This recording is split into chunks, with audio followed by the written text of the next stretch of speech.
Antarctica दुनिया का दक्षिणतम महाद्वीप है। दक्षिण ध्रुव इसके बीचों बीच स्थित है और अपने 140 लाख वर्ग किलोमीटर के विस्तार के साथ ये एशिया, अफ्रीका, उत्तर अमेरिका और दक्षिण अमेरिका के बाद दुनिया का 5वां सबसे बड़ा महाद्वीप है। ये विश्व के सबसे ठंडी, शुष्क और तेज हवाओं वाली जगह है। यहाँ पर शरीर को गला देने वाली ठंड है और चारों ओर जहाँ तक नजर आए बर्फ की चादर ही नजर आती है। अंटार्कटिका पर कोई भी इंसान वहाँ पर स्थायी निवासी नहीं है, लेकिन यहाँ विविध देशों के रिसर्च स्टेशन हैं, जहाँ पर सालाना लगभग 2000 से 5000 लोग आते जाते रहते हैं। यहाँ पर भारत के अब तक 3 रिसर्च स्टेशन डाले हैं, जिसमें से 2 एक्टिव हैं। अंटार्कटिका में सिर्फ अतिशय ठंड में रहने वाले स्पीशीज और प्राणी ही बहुत ही कम संख्या में मौजूद है, जिसमें पेंगुइन, सिल्क, निमिटॉड, टॉर्डिग्रेड, पिसू, विभिन्न प्रकार के शैवाल और टुंड वनस्पतियों का समावेश है। आइए अंटार्कटिका के रैंडम फैक्ट्स के बारे में जानते हैं। अंटार्कटिका यूरोप से 1.5 गुना और भारत से 4.5 गुना बड़ा है। ये स्थान 53 लाख साल पहले बहुत गर्म स्थान हुआ करता था, जहाँ का तापमान हमेशा 20 डिग्री सेल्सियस से ऊपर रहता था और वहाँ खजूर के पेड़ भी उगते थे। लेकिन जाहिर सी बात है कि उस समय उसका भूभाग पृथ्वी के इतने दक्षिणी छोर पर नहीं था। पृथ्वी की प्लेट्स की सतह सरकने से आज अंटार्कटिका दक्षिणी छोर पर स्थित हुआ है। लाखों साल से हुई इस गतिविधियों से पृथ्वी पर कई द्वीप, महाद्वीप और देश एक दूसरे से अलग अलग हुए हैं या एक दूसरे से जुड़ गए हैं। हम इंसानों ने नापा हुआ अंटार्कटिका का आज तक का सबसे कम तापमान 89.2 डिग्री सेल्सियस रहा है। ये टेम्परेचर आज तक का पृथ्वी का सबसे कम रिकॉर्डेड टेम्परेचर है। ये रिकॉर्ड 21 जुलाई 1983 में बना था।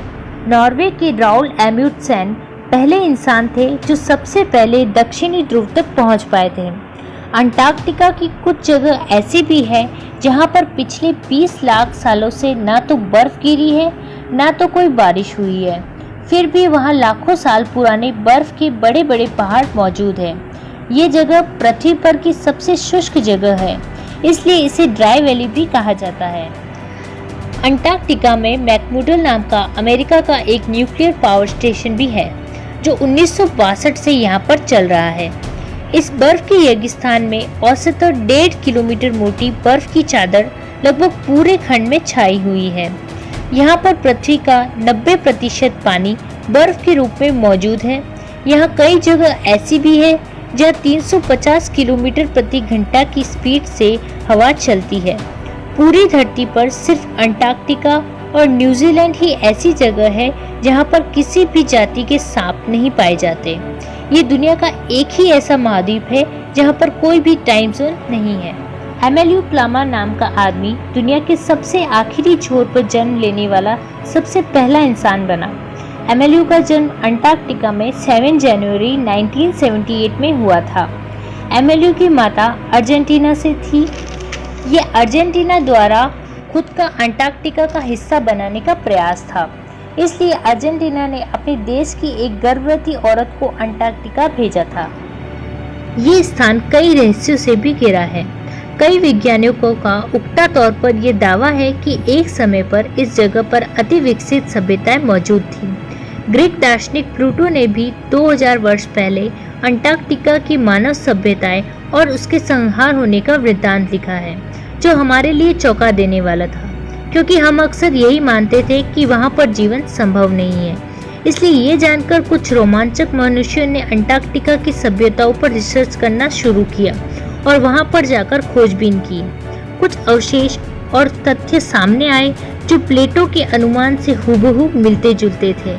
इस पर कुछ वैज्ञानिकों का यह कहना है कि हो सकता है कि सालों पहले हमारे अज्ञात इतिहास में हमारे ही कुछ पौराणिक सभ्यताओं के लोग इस समय इस जगह पर पहुंचे हो, और यह भी हो सकता है कि पिछले कई सालों से हो रही रिसर्च सेंटर को चलाने वाले कई लोग इन अवशेषों को दिखाकर कोई भ्रम पैदा करना चाहते हो। सच आखिर कुछ भी हो, लेकिन आज तक इस पर रिसर्च हो रहे हैं और इन सबसे महत्वपूर्ण नेचुरल एलिमेंट्स की खोज, न्यूक्लियर रिसर्च और कई साइंटिफिक स्टडी आज अंटार्कटिका में जोरों शोरों से चल रही है। तो आज के लिए इतना ही। आगे नए स्थानों को एक्सप्लोर करेंगे नए एपिसोड्स के साथ। अगर आपने हमारे चैनल को सब्सक्राइब नहीं किया हो तो प्लीज़ इसे सब्सक्राइब करें ताकि हमारे आने वाले वीडियोस आपको मिल सके। Bye, have a nice day friends, take care.